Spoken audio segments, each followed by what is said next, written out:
Assalamualaikum warahmatullahi wabarakatuh. Nama saya Muhammad Ramdhanil Abidin dengan NIM F1B 019082. Di sini saya akan mempresentasikan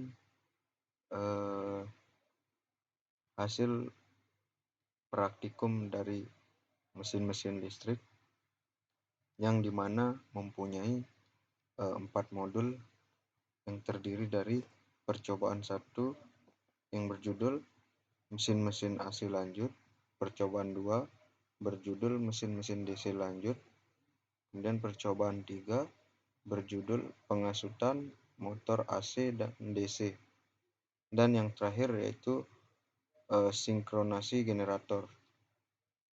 Pertama-tama kita akan membahas percobaan 1 yaitu mesin-mesin AC lanjut.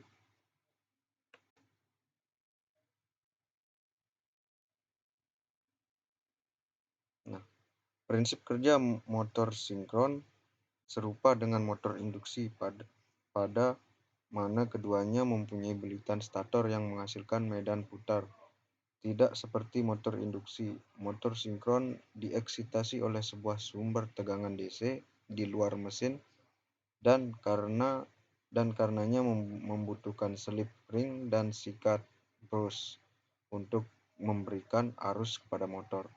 Pada motor sinkron, rotor terkunci dengan medan putar dan berputar dengan kecepatan sinkron. Jika motor sinkron dibebani ke titik di mana rotor ditarik keluar dari keserempakannya dengan medan putar, maka tidak ada torsi yang dihasilkan dan motor akan berhenti. Motor sinkron bukanlah self-starting motor karena torsi yang hanya muncul ketika motor bekerja pada kecepatan sinkron, karena motor memerlukan peralatan untuk membawanya kepada kecepatan sinkron. Kemudian alat dan bahan yang kita gunakan pada praktikum itu yaitu power supply 3 pasa, motor sinkron 3 pasa, kemudian power circuit breaker modul, kemudian tacho generator, tacho digital meter, control unit, magnetic brake, ampere meter, voltmeter, experimental transformer, dan yang terakhir yaitu kabel konektor. Kemudian di sini ada prosedur percobaan. Yang pertama, menyusun dan merangkai peralatan berdasarkan gambar yang tertera di samping. Yang kedua, mengatur tombol-tombol pada unit pengontrol beban dan tacho generator. A. Tombol brake diputar ke kiri sampai maksimal. Tombol rem posisi 0. Reset tombol indikator temperatur motor. Tombol N minimal persen ke posisi 0%. Tombol min 1 ke 3000. Tombol M max ke posisi 100. Tombol NM ke posisi 1. Menyalakan voltmeter AC 3 pasa sampai dengan V line to line yang ditunjukkan pada voltmeter AC sesuai dengan gambar tertera di samping. Menyalakan sumber tegangan DC. Atur pengatur arus sampai setengah putaran, lalu mengatur dengan tegangan sampai mencapai yang tertera pada tabel 1.1. Setelah motor berputar, menyalakan unit kontrol tacho generator. Tacho menyala, mencatat hasil variabel yang dibutuhkan. Untuk menambah torsi pada beban rem bubuk magnetik melakukan yang pertama, memutar tombol rem ke posisi X -1. Yang kedua, mengatur beban dengan secara perlahan memutar tombol brake kearahkan sampai tampak sedikit penambahan torsi beban NM sesuai dengan yang tertera pada tabel samping. Melakukan tahanan penambahan posisi sesuai tabel. Untuk setiap tahanan torsi beban mencatat pada tabel. Kecepatan rotor. Yang kedua, arus jangkar. Yang ketiga, kemudian yang terakhir, Setelah selesai melakukan pengukuran dan pencatatan, mematikan peralatan mulai dari unit kontrol beban dan tase generator. Yang kedua, sumber volt AC 3 fase, kecilkan dulu tegangan, baru matikan sumber volt DC-nya. Kemudian yang di samping adalah rangkaian yang kita gunakan pada percobaan ini. Kemudian kesimpulannya yaitu semakin besar torsi yang diberikan pada motor sinkron dengan nilai tegangan sumber dan sistem eksitasi yang konstan, maka nilai kecepatan rotor yang didapatkan bernilai konstan, sedangkan arus jangkar semakin besar. Yang kedua, ketika nilai torsi ditingkatkan, motor sinkron masih tetap dalam keadaan sinkron atau serempak. Hal ini karena dengan kecepatan medan putar stator dan kecepatan rotor mempunyai nilai yang sama. Kemudian kita beralih ke sub 2, yaitu generator induksi. Generator induksi adalah mesin induksi yang bekerja sebagai generator. Oleh karena itu, mesin induksi mempunyai persamaan dan konstruksi yang sama untuk generator maupun untuk motor. Prinsip kerjanya generator induksi merupakan kebalikan dari motor induksi. Dan prinsip kerja generator ini memperoleh energi mekanis dari prime mover atau penggerak mula. Prinsip kerja dari generator sesuai dengan hukum Lenz, yaitu arus listrik yang diberikan pada stator akan menimbulkan momen elektromagnetik yang bersifat melawan putaran rotor, sehingga menimbulkan IMF pada kumparan rotor.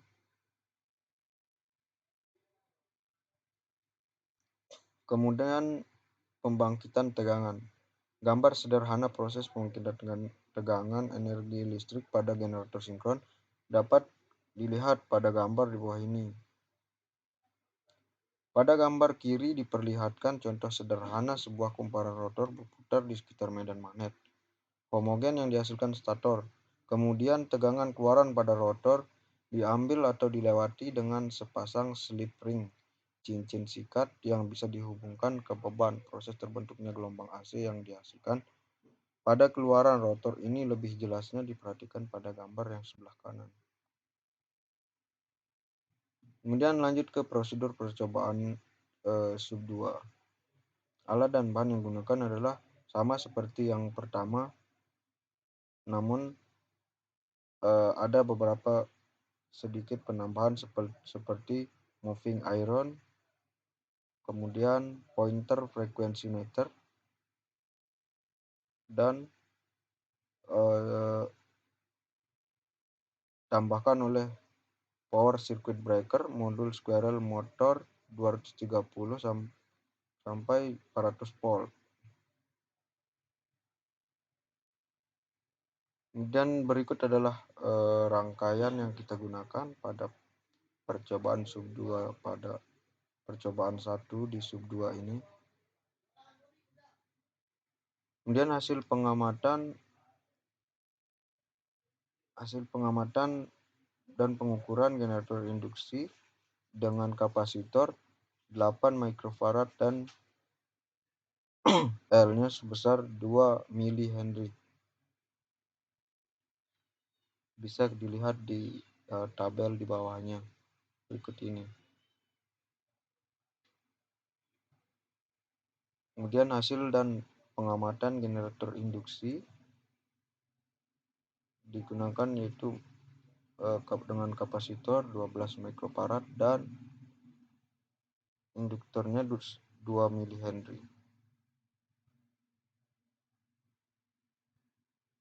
Kemudian kesimpulan dari sub 2 yaitu cara mengoperasikan generator induksi yaitu dengan cara memberikan sumber penggerak ke rotor dengan kecepatan yang lebih besar daripada kecepatan sumbernya. Yang kedua, saat generator sinkron diberi kapasitas 8 mikrofarad sampai 10 mikrofarad, maka akan didapatkan tegangan induksi pada beban puncak sebesar 105 sampai 159 volt. Sedangkan nilai daya yang didapatkan pada beban puncak sebesar 11-38 watt, menunjukkan bahwa nilai tegangan induksi dan daya berbanding lurus. Yang ketiga, pada generator induksi didapatkan kecepatan putar generator menurun pada frekuensi yang dihasilkan akan semakin kecil. Kemudian kita akan berlanjut ke percobaan 2, yaitu mesin-mesin DC lanjut.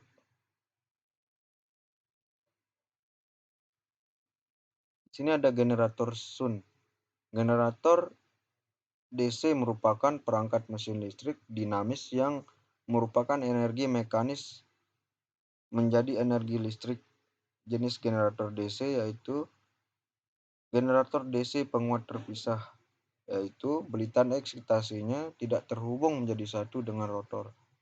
Energi listrik yang dihasilkan dapat diatur melalui pengaturan tegangan eksitasi. Pengaturannya dapat dilakukan secara elektronik atau magnetik. Yang kedua, generator Sun. Generator Sun, tegangan awal generator diperoleh dari magnet sisa yang terdapat pada medan magnet stator. Semakin besar arus eksitasi Sun, maka semakin besar magnet Sun yang dihasilkan, dan tegangan terminal meningkat sampai mencapai tegangan nominalnya. Generator DC compound mempunyai dua penguat eksitasi pada inti kutub utama yang sama, satu penguat Sun dan yang kedua merupakan penguat seri. Untuk konstruksi generator DC ini terdiri dari dua bagian, yaitu merupakan bagian mesin DC yang diam dan bagian rotor yang bagian mesinnya berputar. Bagian stator terdiri dari rangka motor, belitan stator, sikat arang, bearing, dan terminal box. Sedangkan bagian rotor terdiri dari komutator, belitan rotor, kipas rotor, dan poros rotor. Pembangkitan tegangan induksi oleh sebuah generator diperoleh melalui dua cara. Dengan menggunakan cincin seret menghasilkan tegangan induksi bolak-balik, dengan menggunakan komutator menghasilkan tegangan DC. Berikut ini adalah analisa yang didapatkan generator Sun tanpa beban. Berdasarkan tabel di atas, pada saat generator tegangan sumbernya semakin meningkat, maka kecepatan rotornya juga akan semakin meningkat. Disebabkan karena tegangan yang semakin meningkat menghasilkan putaran rotor yang semakin meningkat. Nilai arus medan semakin meningkat ketika tegangan semakin meningkat, dan arus jangkar semakin meningkat karena generator DC belum terhubung ke beban. Generator DC Sun berbeban. Berdasarkan tabel di atas dapat dianalisa bahwa ketika beban R, beban resistif semakin meningkat, maka didapatkan nilai dari kecepatan rotor yang fluktuatif. Nilai arus medan dan arus jangkar didapatkan sebuah magnet dikarenakan tegangan sumber konstan, tetapi R yang semakin meningkat untuk nilai arus yang didapatkan fluktuatif karena kesalahan alat ukur yang kurang presisi. Kemudian kesimpulannya, yang pertama itu karakteristik generator DC Sun, yaitu untuk mendapatkan pengasutan sendiri diperlukan adanya sisa-sisa magnetik sistem penguat. Yang kedua yaitu pada generator DC Sun tanpa beban yang dapat diketahui ketika tegangan sumber yang semakin meningkat, dapat tegangan generator yang semakin meningkat karena kecepatan rotor yang semakin cepat. Nilai arus didapatkan dari arus jangkar dan arus medan semakin meningkat. Yang ketiga, pada generator DC Sun berbeban dapat diketahui ketika tegangan sumber konstan dan berbeban semakin meningkat, dapat nilai arus jangkar semakin meningkat. Nilai arus beban semakin menurun seiring bertambahnya dengan tegangan yang konstan. Kemudian motor DC Sun. Motor DC adalah piranti elektronik yang mengubah energi listrik menjadi energi mekanik berupa gerak rotasi.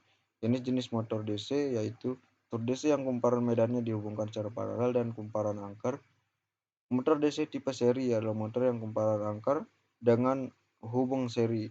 Arus listrik dengan kumparan medan adalah sama dengan arus listrik kumparan angker.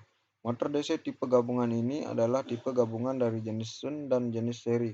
Terdapat dua kumparan medan yang masing-masing dihubungkan paralel dan seri dengan kumparan angker.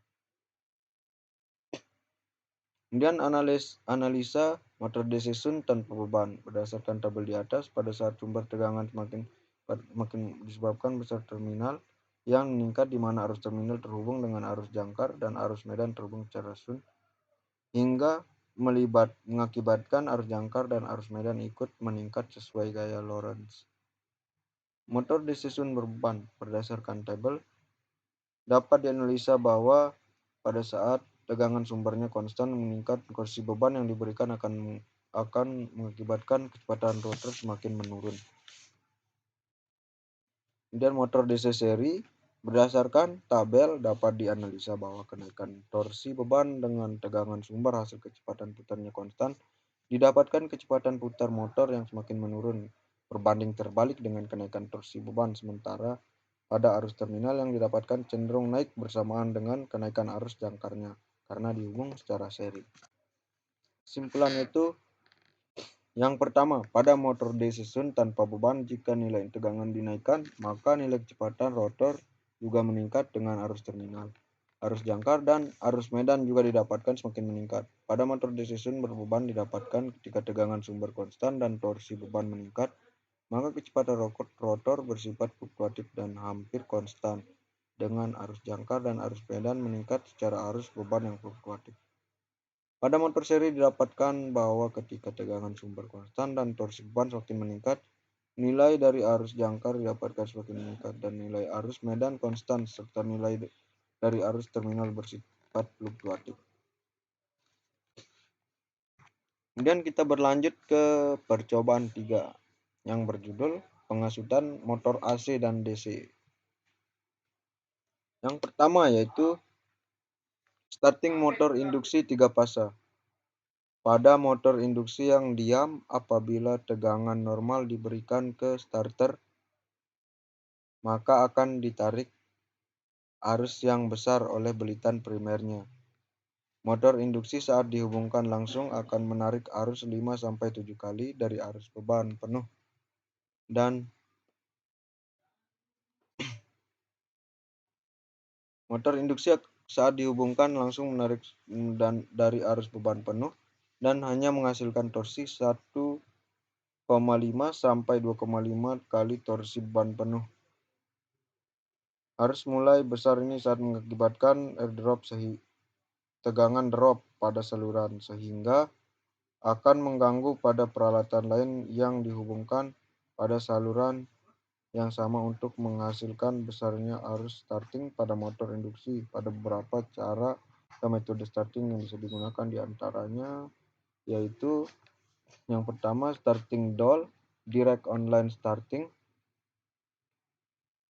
Metode ini biasanya disebut full voltage starter karena tegangan yang dimasukkan pada motor adalah tegangan yang sesuai dengan tegangan nominal dari motor. Berikut ini adalah rangkaian DOL yang bisa digunakan pada motor maupun motor induksi, motor AC. Rangkaian kontrol ini dikembangkan dengan pengontrolan dari beberapa tempat atau motor diberi pengaman yang lebih banyak dengan memasang seri kontak-kontaknya dalam rangkaian kontrol. Kemudian yang kedua yaitu starting bintang segitiga atau disebut juga dengan YYE delta. Metode starting bintang segitiga digunakan untuk mengurangi arus asut dan torsi asut sebuah kumparan motor induksi. Pertama-tama dihubungkan dalam bentuk rangkaian bintang dan selanjutnya dihubungkan pada delta. Yang ketiga yaitu starting dengan autotransformator. Autotransformator digunakan untuk mengurangi tegangan yang dimasukkan stator dari motor induksi dengan jalan mengatur tab dari autotransformator tersebut. Metode starting ini cukup mahal, tapi juga efektif untuk mengurangi start. Nah, berikut adalah gambar rangkaian dengan autotransformator ini. Kemudian itu tabel hasil perhitungan pada starting DOL dapat dilihat pada tabel yang tertera pada layar. Kemudian yang kedua yaitu starting bintang segitiga. Terakhir yaitu kesimpulan. Yang pertama, pengaturan motor AC secara direct online yaitu menghubungkan secara langsung dengan sumber AC 3 fasa ke kumparan starter, sedangkan pengasutan AC bintang delta sumber rangkaian hubung delta terhubung kumparan starter ini dilakukan untuk mengurangi starting 8 kali dari arus beban penuh. Yang kedua, prinsip kerja dari pengasutan motor AC menggunakan kontaktor magnetik yaitu coil untuk dialiri arus, maka timbul medan magnet pada inti besi yang akan menyebabkan kontak-kontak utama bergerak dari posisi normalnya, di mana NO akan menutup dan NC akan terbuka selama kumparan utama masih dialiri arus. Yang terakhir yaitu pada percobaan pengasutan motor AC dengan berbagai metode yaitu DOL, Direct Online Star Delta, dan kontaktor magnetik. Hasil percobaan model arus bintang lebih kecil dibandingkan dengan nilai arus starting pada saat hubung delta.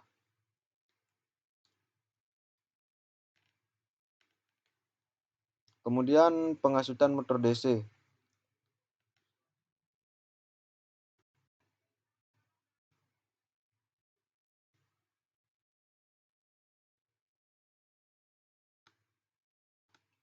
Kemudian pengasutan motor DC, karakteristik yang dimiliki oleh motor DC dapat ditambahkan melalui kurva daya torsi atau kecepatan analisa di besaran kerja dari motor kerja optimalnya. Dapat dilihat pada kurva daya torsi segitiga tersebut. Kemudian berdasarkan grafik dapat dilihat antara torsi dan kecepatan motor DC. Dari grafik dapat dilihat bahwa torsi berbanding terbalik dengan kecepatan putar motor. Yang pertama, stall torsi TS merupakan grafik di mana torsi maksimum tetapi tidak ada putaran motor. Yang kedua, wallet speed menunjukkan titik di mana torsi maksimum tetapi tidak ada beban pada motor. Daya output maksimum terjadi saat torsi 0,5 dari stall torsi dan putaran 0,5 dari kecepatan tanpa beban. Kemudian berikut ini adalah tabel hasil perhitungan yang kita dapatkan pada praktikum mesin-mesin listrik percobaan 3, yang dimana tahanan depan starternya 0, tegangan supply-nya 220, arus starting jangkar 1,2, arus steady state 0,4, arus starting medan 0,24. Kemudian sisanya dapat dilihat pada tabel berikut ini. Kemudian kesimpulannya itu motor DC Sun pada percobaan DC Sun semakin membesar hambatan starter yang digunakan, maka nilai arus tertinggalkan dan medan kan semakin kecil, sedangkan arus steady state, jangkar, dan medan tetap. Kemudian yang kedua, motor DC Sun nilai arus starting pada kumparan jangkar lebih besar dibandingkan arus starting pada kumparan medan, atau dapat dikatakan saat dioperasikan kumparan jangkar akan lebih menarik banyak arus saat start. Kemudian di sini kita akan lanjut ke percobaan yang terakhir yaitu percobaan 4 yang berjudul sinkronisasi generator. Sinkronisasi generator merupakan suatu proses menggabungkan generator dengan generator lainnya setelah memenuhi syarat tertentu. Yang pertama yaitu tegangannya harus sama dan frekuensinya pun harus sama, perbedaan fase, yang keempat urutan fase, yang kelima bentuk gelombang.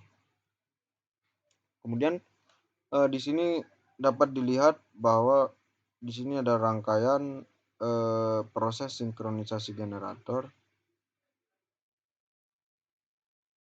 Kemudian di sini ada terdapat gambar yang sudah terlaksana pada yang kita lakukan pada saat di laboratorium sistem tenaga listrik di lab power. Ini adalah bentuk praktikum yang sudah kita jalani, yang dengan rangkaian hubung gelap, dan berikut ini adalah hubung terang.